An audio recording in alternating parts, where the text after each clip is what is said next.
తిరుమల బ్రహ్మోత్సవాల్లో భాగంగా గరుడు సేవ వైభవంగా జరిగిందని జనసేన నేత కిరణ్ రాయల్ తెలిపారు. గత అనుభవాల దృష్ట్యా టీటీడీ పోలీసు యంత్రాంగం కట్టుదిట్టమైన చర్యలు తీసుకుంది. టీటీడీ ఏర్పాట్లపై భక్తుల నుంచి ప్రశంసలు వస్తున్నాయి. లక్షలాది మందికి టీటీడీ అన్నపానీయాలు, ఇతర సౌకర్యాలు ఏర్పాటు చేసింది. TTD chairman BR Naidu, SP సుబ్బారాయుడుకు ప్రత్యేక అభినందనలని ఆయన అన్నారు. ఓం నమో వెంకటేశాయ. తిరుమల తిరుపతి దేవస్థానం అలాగే తిరుమలలో బ్రహ్మోత్సవాలు ఈసారి అంగరంగ వైభవంగా జరుగుతున్నాయి. ప్రతిష్టాత్మకమైన సేవ ఘట్టం ఏది ఉందంటే అది శ్రీ వెంకటేశ్వర స్వామికి ఇష్టమైన సేవ గరుడ సేవ. అలాంటిది నిన్నటి రోజు లక్షలాది మందం, దాదాపు 5 లక్షలకు పైగా జనం వచ్చారు, భక్తులు వచ్చారు.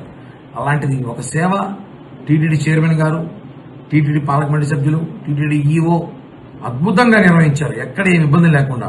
ముందుగా ప్రత్యేకంగా అభినందించిన వ్యక్తి ఉన్నారంటే ఒక సూపరింటెండెంట్ ఆఫ్ పోలీస్ సుబ్రాయుడు గారు. చాలా అద్భుతంగా పనితీరు, ఆయన ఛాలెంజ్ గా తీసుకుని ఈసారి బ్రహ్మోత్సవాలు చేశాడు.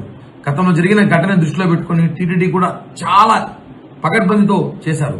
కూటమి ప్రభుత్వం ఆధ్వర్యంలో జరిగిన బ్రహ్మోత్సవాలు ప్రజలు, భక్తులందరూ కూడా అభినందన తెలియజేస్తున్నారు. చాలా మంది మాతో మాట్లాడుతుంటే అసలు అన్ని లక్షల మందికి భోజనాలు, నీళ్లు సదుపాయాలు, వర్షం వస్తున్న టెంట్లు కానివ్వండి, ట్రాన్స్పోర్ట్ కానివ్వండి అద్భుతంగా జరిగింది.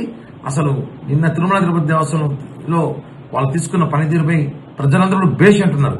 కాబట్టి అందరికీ, టీటీడీ యాజమాన్యానికి, చైర్మన్ గారికి, ప్రత్యేకంగా ఎస్పీ సుబ్బారాయుడు అందరికీ కూడా ప్రత్యేక అభినందన తెలియజేస్తున్నాను.